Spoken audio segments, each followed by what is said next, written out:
जोपर्यंत बायपास नाही आहे तोपर्यंत पोलीस डिपार्टमेंट याला सुधारणा करण्यासाठी प्रयत्न तर करू शकतात, परंतु 100% SSB होऊ शकत नाही. कारण माझी गाडी 2-3 दिवस मध्ये 2-3 वेळा अडकली. पोलीसचे बरेचसे लोक होते तरी सुद्धा तो कारण इनफ्लो इतका जास्त आहे आणि आउटफ्लो खूप स्लो आहे, तर ट्रॅफिक खूप स्लो होऊन जाते. तर ते ट्रॅफिक इम्प्रूव्हमेंट करण्यासाठी आपले काही इनोव्हेटिव्ह सजेशन असेल तर मला सजेशन द्या. ट्रॅफिकचे कर्मचारी काही लोकांनी सांगितले ते दिसत नाही. मी सुद्धा काल ट्रॅफिक PI ला फोन करून बोरकरला सांगितले होते की आपण याला ट्रॅफिक कर्मचारी मला दिसले पाहिजे.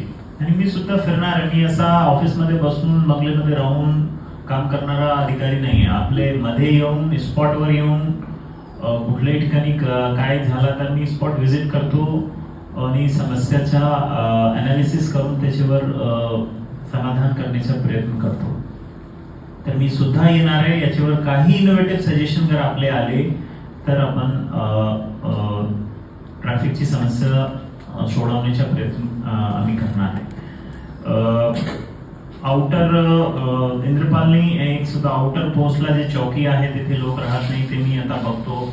रेतीपासून कालीपिलीचा एक इश्यू आपण सांगितले, ते सुद्धा आम्ही बघणार आहे की काय इश्यू आहे, त्याच्यावर कसा कारवाई करता येईल. नदीमनी जे सांगितलं पोलीस प्रेझेन्स राहत नाही, तर QR कोड बाबत जे पोलिसिंग आहे, QR कोड वेगवेगळ्या ठिकाणी QR कोड पोलीस लावते. आणि जे निर्जन स्थळ आहे, महिला सुरक्षाचे जे निर्जन स्थळ आहे तिथे QR कोड लागले पाहिजे. ते सिस्टम आहे किंवा कसे, मी ऍडिशनल साहेबांना विचारतो. नाही असेल तर आम्ही नागपूरमध्ये DCP असताना QR कोडचा एक प्रकल्प राबवला होता, ज्याच्यामध्ये प्रत्येक पोलीस स्टेशन हद्दीत असे स्पॉट आयडेंटिफाय केले, जसा मॅडमनी सांगितलं की जे निर्जन स्थळ आहे, मुलींच्या शाळा आहे, तर रात्रीमध्ये जे जसं स्पॉट आपण खात रोड सांगितले, असे स्पॉटवर पोलीस तिथे जाऊन मोबाईलमध्ये त्यांना स्कॅनिंग करावं लागेल आणि स्कॅनिंग करून ते स्पॉट व्हिजिट करावं लागेल. तर QR कोड असेल तर त्याला आणखी एफिशियंट करण्याचा आम्ही प्रयत्न करू. पोलीस तर दिसणार आहे, आता पोलीस आता रोडवर दिसणार, वर्दीमध्ये दिसणार.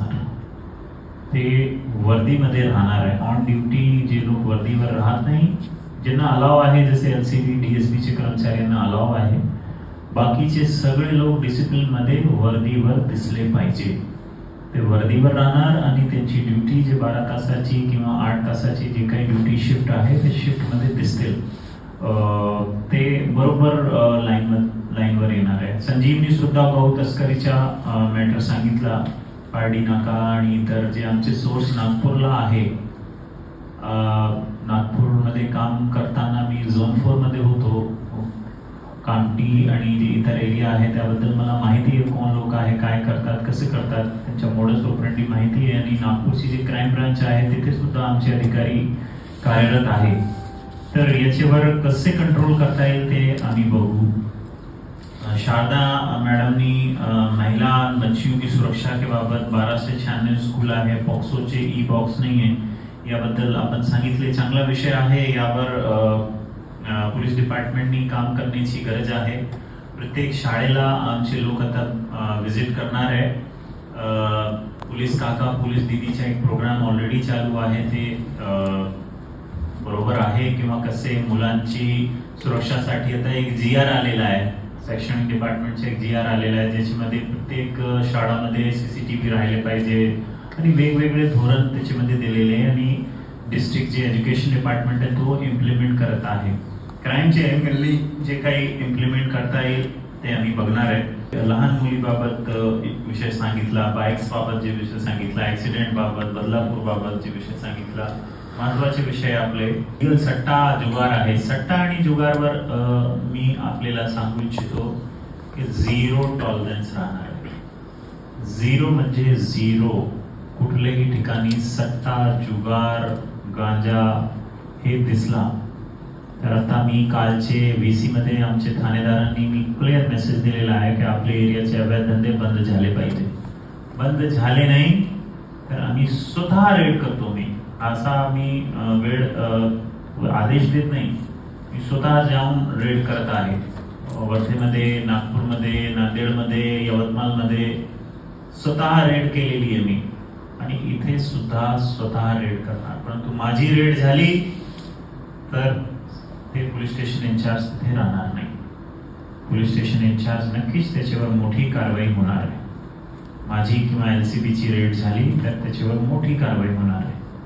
तर माझा मेसेज राहील माझे सर्व कर्मचारी, अधिकारी आणि ठाणेदारांना की जे जुगार, सट्टा आणि अवैध धंदे आपल्या एरियामध्ये आहे त्याच्यावर चांगला कारवाई करा.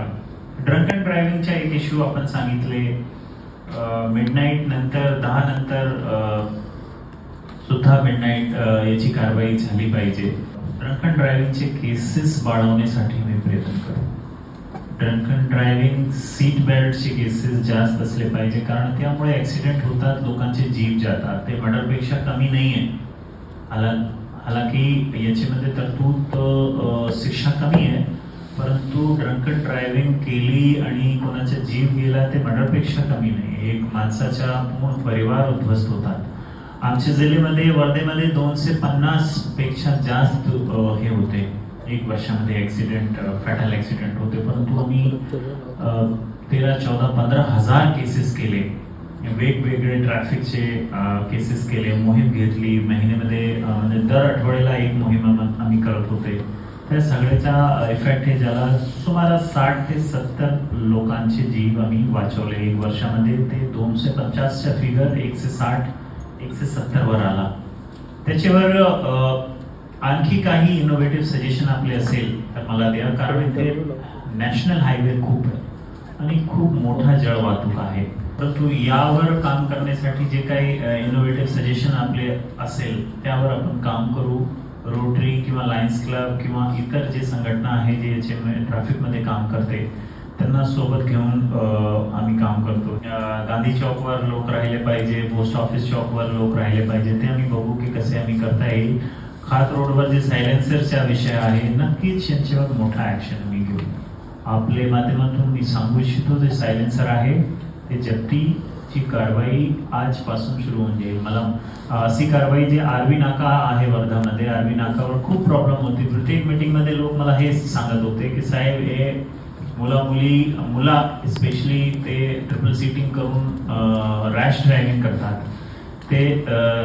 ते संपून टाकली आम्ही. 99% आम्ही असं म्हणणार नाही की 100% झाला, परंतु 99% ते समस्या कमी झाली.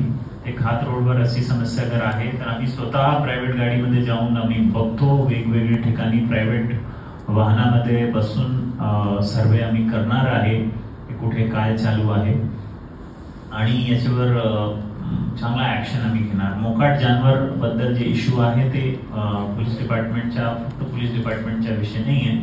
जे संबंधित डिपार्टमेंट आहे नक्कीच याच्यामध्ये ऍक्सिडेंट होतात तर पोलीस डिपार्टमेंटला दखल घ्यावा लागेल.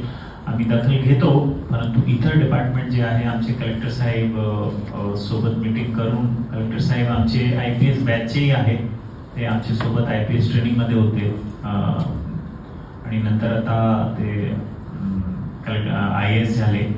परंतु बॅचमेट असल्यामुळे एक चांगला कोऑर्डिनेशन नक्कीच राहणार आहे त्यांच्यासोबत.